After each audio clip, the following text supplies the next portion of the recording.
Everybody want to be successful. Nobody want to put the work in. Everybody want to be a bodybuilder. Nobody want to lift no heavy ass weights though. Lightweight, baby. Who's gonna carry the boats? Look, man. Life is hard, and it don't get any easier. You just get better with dealing with it. Through my life, I really listen to people when they talk nowadays. I'm just observant. I like to pick people's mind. And the one constant thing that I hear all the time is people just want an easy life. They want to be able to chill, which I understand because I want the same thing. But I've also realized that that mindset is setting you up for failure. It is imperative to do difficult things daily and be able to deal with that stress, right? One of the things I regret the most from my childhood is not applying myself. So growing up, I was, the quote unquote smart kid, right? I just knew all the answers, got good grades, blah, blah, blah. I was just like the picture perfect elementary school student. The teacher used to be on my dick too. I ain't even gonna lie. Yeah, the teacher used to, hey man, they was glazing, bro. Yeah, yeah. The teacher used to glaze me, man. I used to get a lot of hate for that. But if you ain't got no haters, you ain't really doing nothing. So but I didn't see it that way then, unfortunately. But yeah, one of the things I really regret from my childhood is not applying myself. Right, hard work beats talent when talent doesn't work hard. Word to my nigga KD. And I had the talent, the potential, the intellect to do great things, but one thing I didn't possess is the work ethic, the drive, the determination. Why is that? Many reasons. We're not gonna go into all of them today, but I remember I think I was about the fourth grade, and I got an invitation to apply for the National Honor Society, right? I don't know if y'all know what that is. I barely remember what it is, but I remember getting that package. It came in a package, and the teacher was handing it out, and everybody knew what it was because it only went to certain students. So I got one, a girl that was a grade under us, but she was taking like higher English classes. So the prestige, the people that received the package, it was pretty obvious what it was. It was some academia. Nah, I'm just using big words again. It was pretty clear that what we was receiving was only for the elite scholars among us, And at the time you could say I was an elite scholar. I was pretty, pretty good student back in the day. But, we got this. I pulled it out in class at the end of the day. I read it. Hmm. Hmm. Hmm. I put that shit back in the packet and put it in my book bag and just never thought about it again, right? Because I seen this and in hindsight, man, I'm kicking myself right now because I didn't participate in something like this. But when I read that, all it looked like to me was more work, right? And I didn't even want to do the work that we was already doing, right? I just I didn't want to challenge myself. I didn't want to apply myself. I wanted to just chill. I just wanted to get the test, know all the answers, maybe miss a few. It is what it is. I still passed. I didn't have no drive to be great. I just was smart for whatever that's worth. And I found out later in life that it takes more than just being smart, just being intelligent. You can be intelligent and still dumb at the same time. And I'm an intelligent dummy. I'm just keeping it straight up with you. I'm an intelligent dummy because I didn't train my intelligence, right? It's like if you have the genetics to be a world-class bodybuilder, right? Mr. Olympia for 10 years in a row, right? Don't really mean nothing if you don't work out or take steroids. So you could be born with that, but if you're not applying yourself, if you're not putting in that work, if you're not shooting up that juice, you feel me? You're not going to see your full potential. Don't take steroids. It's a joke. It's a joke, but it's not a joke. Like you feel me? Don't take steroids. Don't do that. But yeah, I just throw it in my book bag, right? And I'm not sure how my mom ended up finding this, right? But she ends up finding it, and this is probably like 3 or 4 months after I received it. So I'm guessing what happened was because I was a junky ass little boy. Man, my desk at school was just overflowing with paper, bullshit everywhere, book bag was full to the brim. I don't know how my back not stronger than what it is, pause, because I used to have at least 50 pounds in my fucking book bag at all times, just straight paper too. Just 50 pounds of paper in my book bag at all times. Room was junky as fuck. I was a junky ass little boy. Well, I ain't even gonna hold you. I'm better now. But I was a junky ass little boy, man. My shit used to be fucked up, all right? But yeah, I guess she was forcing me to clean up my book bag or something, as you know, you would probably force a junky ass kid to do. She probably forced me to clean out my book bag and whatnot. And she found the packet. She opened it. She was like, "What's this?" I was like, "Oh, that's to the National Honor Society." She looked at me like, when you got to turn this in, blah, blah, blah. And I'm like, man, we got that like 4 or 5 months ago. The due date for that is long gone. And she was like, "What you mean?" Blah, blah, blah. So she started fussing at me. We going back and forth. And she basically get to the point like, "Man, you don't know what type of opportunity this is," which I didn't. Which I didn't. "You don't know what type of opportunity this is. Most people don't get this, blah, blah, blah. You nah. You gonna sign this and you gonna give it to the teacher." I'm like, "Ma, the due date was like 4 months ago. It's done. It's wrapped. It's clips." She's like, "Man, I don't care. You gonna write a note if you got to put it in late." I'm like, "Bullshit.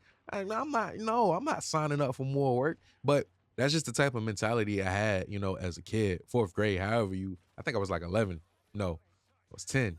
I was 9 going on 10 probably. Something like that. However old you are when you're in the 4th grade, that's just the type of mentality I had. And 20 years into the future, I understand what my mom was saying, and I'm not frustrated about it. I don't feel no way about it, but in all honesty, I regret not going through with that. I'm regret not putting myself up to that challenge. Looking back on my life, man, and looking at the position that I'm in right now, I'm only here because I avoided the difficult things. And the thing that frustrates me the most right now is because I know I'm capable. Like, I have no like doubt in my mind that I'm capable of doing whatever I want to do. That's not the problem for me. The confidence isn't the problem. It's just the work that you got to put in, man. I hate when things get difficult. Like I told y'all, if you see my first video, man, it's like my 3rd, 4th time doing YouTube. I've been working on music for 10 years, but I don't have no body of work to show for it. A couple of songs. And a lot of people ask me why that is. Some people who ain't seen me in a long time, they see me in the streets. I mean, "Hey, man, you dropping some new music?" I be like, "Yeah, bro, yeah, man. I'm always cooking up." I'm not always cooking up, man. I'm not always cooking up. I might be cooking up when you see me, you know what I'm saying? But when shit get difficult, when the juices ain't flowing, I just find some type of way to distract myself. Whether that be with a female, the game. Y'all watching gameplay now. So, that's probably why I'm so deep in the gaming, because I just like distracting myself. But, a game, you heard the last video, weed sometimes, or sometimes I just literally just get into bed and I doom scroll TikTok, YouTube, Instagram, Facebook. And I really got nobody to blame but myself for the position I'm in. A lot of people, especially the older people, they look at my position and be like, matter of fact, before I got laid off from my job, the dude I used to work with, he was like, "Man," funny because he said this the exact day I got laid off. I mean, the exact day I got laid off. This was a conversation we was having before they called me to the office to lay my ass off. It was like, "Man, you don't understand, bro. You got life by the balls right now. You got no kids. You still live with your mom right now, so you ain't got to pay a lot of rent, or you ain't got a lot of expenses, blah, blah, blah. You getting your money right." You know what I'm saying? He's like, "I know what it looks like right now, bro. But trust me, man.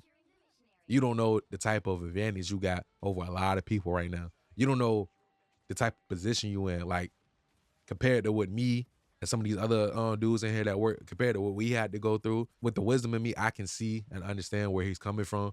But, if I'm being honest, it just don't feel like that, because I just know I'm capable of so much more. I'm not in the position I want to be in life right now, and that's simply because of me avoiding difficult shit. I haven't reached my potential. I haven't even scratched my potential, because when the work gets hard, I get gone. You know what I'm saying? And I am just getting shit off my chest, to be honest with you. Just venting a little bit. But at the same token, I know when I was like 11, 12, 13, 14, I was on YouTube watching commentary videos. And back then, when I was, 14, 15, 16, whatever, the commentary videos, they weren't discussing no real shit because you didn't get on YouTube for no real shit. YouTube was just entertainment. And not saying you have to discuss real shit, because I try to make this entertaining as well. But I know it's a talented, intelligent young man out there who may happen to click on this video who can relate to what I'm going through. Because if it's something I realize in life is that you're not special. The life you living right now, somebody else is living that just in different skin. It just look a little different. But the circumstances, the problems and the frustrations you have, somebody else has those too. So I know it's a young brother out there right now who's probably 11, 12, 13, wanting to see some Marvel Rivals gameplay and is sadly disappointed to see this trash ass shit that I put on the screen. But hopefully what I'm saying catches your attention as well, and you can take something from it and you can learn from my mistakes, because I wouldn't say I'm working an uphill battle. I'm still in a pretty good position, but this shit does weigh on your mental. And even though the odds aren't so much stacked up against you, you kind of fighting yourself. And me personally, probably to the people out there too, most of the times it's you versus you, bro. Success is just you versus you, man. How much grit do you got? How much drive do you got? Where that dog at? And unfortunately for me, I don't know if the dog ain't in me or the dog neutered. You know what I'm saying? Because I just don't have that resilience. If you watch probably my my first video where I talk about learning how to lose. When I was a kid, I did display some type of resilience because if I lost, I wanted to run that fade back immediately. Now, I missed the part. I didn't have the part where like you learn from your mistakes, you sit back and think about what you did wrong and what you can do better next. I missed that part, but I always wanted to run that fade back, man. My granddad used to whoop my ass in the video game. My stepdad didn't even play video games like that, but just being older and being able to think and plan stuff out more effectively than I could, he used to whoop my ass too. So I got my ass whooped a lot when it came to like competitive activities when I was younger. I took a lot of L's and I'm still taking L's. I'm just, I don't, and my mom really didn't encourage me to do difficult things when I was younger. That's something I'm kind of frustrated with my mom about, because yeah, it was cool when I was younger. I get to chill, you know what I'm saying? But when you get older and you start interacting with other people, man, that shit really shows. And for the longest time, I didn't know why. So I couldn't explain it. But even then, man, nobody gives a fuck, bro. Nobody cares. Motherfuckers just want what they want, bro. Like, nobody gives a fuck. So it's like you fighting with a hand or two behind your back. But yeah, my mom didn't encourage me to do difficult shit. If she seen me doing something difficult, she would almost like stop me from doing it. And I remember one time my stepdad, he was a professional boxer, number 2 in the state at the time, right? So he was in great shape, to say the least. And I remember when he would train for fights and whatnot, he would have like this barbell set, easy curl barbell set, and he'll keep it in the living room or whatever. And sometimes he would just do workouts in the crib. My mom would put on one of them little them little tapes, man. Like, you ever seen the memes on Twitter and TikTok where like the white ladies be in the studio just doing a whole bunch of flopping their hands and shit, tomfoolery? Yeah, that's what my mom was doing, bro. That was my mom workout. So she would be in the living room on the big TV doing her tomfoolery, you know what I'm saying? And my dad would be on like the other side of the living room lifting weights. I remember one day I was like, I want to lift weights. So I went over there and he was basically teaching me how to lift a little bit. And we was doing the curls. And if you work out, if you bodybuild, if you're accustomed to the gym, the whole point is to struggle, right? You're supposed to lift the weight that, is comfortable for you, but it gives you a challenge, a little bit of struggle. You got to grit your teeth a little bit in them last couple sets. You need to fight for them last couple sets, right? That's basically what my dad was doing for me, my stepdad. So I was curling. I probably was on like rep 5 or 6. And man, started whooping my ass, bro. I can't lie to you, man. Even right now, my biceps are still weak today. Bicep is not my strongest, area. Can't get my shits big for nothing. You know what I'm saying? But yeah, so I was curling it and I was getting to the point when I was struggling, but I was still fighting. Like I told you, I was a little bit resilient when I was younger. And I was fighting, straining. You could see the fight on my face. My pop's like, come on, you got it. He was fighting me a little bit. And my mom, she seen me struggling. She was like, stop, stop. He's straining himself. Stop. Like, and she was literally at one point screaming at the top of her lungs, telling me to stop. Stop. He's going to hurt himself. Stop. Stop. Right. And things like that happen with me and my mom throughout my life. I would try something and I wasn't instantly good at it, or I wasn't the best at it. And my mom would just tell me like, why would you, it's either you can or you can't. And I never really accepted that mindset, but being legit, you got to listen to your parents. You got to do what your parents say. So by the time I got to an age where it didn't even matter anymore, if the dog was in me, that shit was neutered. Like he's neutered, you know what I'm saying? And I don't know if that shit is reversible, like keeping it a Billy Band with you. But I still give effort these days. I try to do things that's difficult, like going to the gym. Some days I just don't want to go. On them days that I don't want to go, I look at the position I'm in. I look at the state of my physique, and I tell myself, well, that's how you got here in the first place, bro.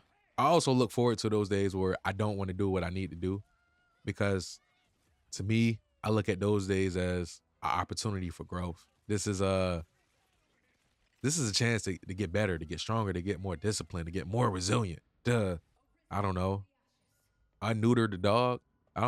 You can't revert. You can't get unneutered, can you? I know, like, if we get a vasectomy in real life, you can get it reversed, but it's like a chance that it don't work. You better off not getting neutered off the jump, man. Just do something difficult. You know what I'm saying? Growing up, I wanted to play instruments, piano, guitar. I got a keyboard and I played the same damn song for like 7 years because it just hurt my ego too much to try something else. I didn't really play the music I wanted to play because, god damn it, the shit was too damn difficult. Too many fucking chords. I gotta press 5 keys with one hand and then 4 keys with the other hand, and then I gotta do different rhythms with them and shit. I was like, man, I'm not doing all that, bro. But that attitude, that mind state got me to where I am today. So, gentlemen, young man, if you're 14, 15, 16, 17, 18, 19, 20, man, whatever fucking age you are, it's never too late to change. And it's going to be a fight. I'm going to let you know right now. Life ain't easy. You want a family, especially you a dude, you want a family. You want to be the head of the family. Nigga, that shit ain't easy. That shit's stressful. Every damn day till you die. That's just what it is. Now, you got 2 options. You could just say, fuck that. Don't deal with that. Or you could just get used to the stress. You can get used to dealing with it. You can get used to managing it in a healthy way and get what you want.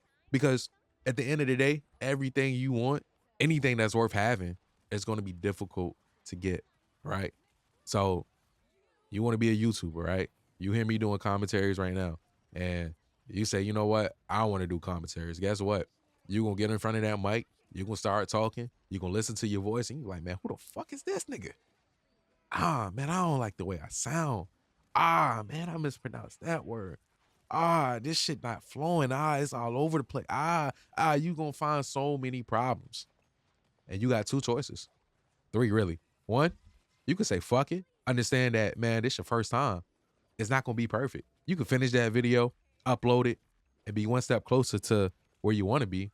2, you could take a little more time, maybe write a script, do a little bit more work, or you can keep trying over and over and over and over until you get it right, which I think you're better off going with 1, just uploading this shit and trying better on the next video, or 3, you could just quit. You could just not do it because you feel uncomfortable. You're not the man at it right away, you know? And then on top of that, you can drop videos, and guess what? Your first couple videos, you getting 1 view, you getting 2 views, and them 2, 3 views is gonna be from you when whatever friends you send it to, who probably ain't even gonna watch your shit the whole way through because they don't give a fuck what you talking about. That's not to say that that's your friends, but your friend might not be interested in what you're talking about. This might be something that solely you are interested in talking about. And guess what? You're gonna have to drop another video, knowing that this shit gonna get 2 views, bro. And the 2 views is gonna be you, because you watched it twice. The only like you get on your video is you. And it's gonna be like that for a long time. And you gotta keep going as if you missed the beast right now. You know what I'm saying? As if you got millions of views and people are waiting for you to drop. You still gotta drop like that is your situation, right? And that gets hard to do. You know, that fucks with your ego. If you ever wanna be like Mr. Beast, guess what? You gotta get it done. You gotta repetition, man. You gotta get more videos. You gotta get more reps in the gym. And it's gonna be a point in time where guess what? You're gonna feel like quitting. You're gonna feel like, man, I'm wasting my time. I could be doing something more productive. You're gonna feel that every fucking time. Every time you try something bigger than the usual, you know? You gotta understand that this if you want to be a successful YouTuber, most people on the planet are not successful YouTubers, right? So most people ain't been through that. Most people ain't don't understand that it's part of the process, you know? You're making a sacrifice, right? You sacrificing what you could have right now for what you can have in the future. You gotta sacrifice your comfort right now for your comfort in the future, for your mental health in the future, for your goals and ambitions in the future. And that's a tough lesson to learn, right? Delayed gratification. It's difficult, especially in this generation. I got to make a whole video about why that is difficult, but you know, it's something that it is what it is. It's a thing. We got to acknowledge it. But I think I'm getting off track. I don't know if I put enough substance in this video. My last video was kind of long, so I think I'm just gonna I think I'm just gonna end it right here. But yeah, gentlemen and ladies, if you're watching, do what is difficult to do. Do it until it's not difficult anymore. And then find something else difficult and do that. Right. And repeat it. You do this shit for 80 years, and you die. Appreciate it if you made it this far. I'll catch y'all next time.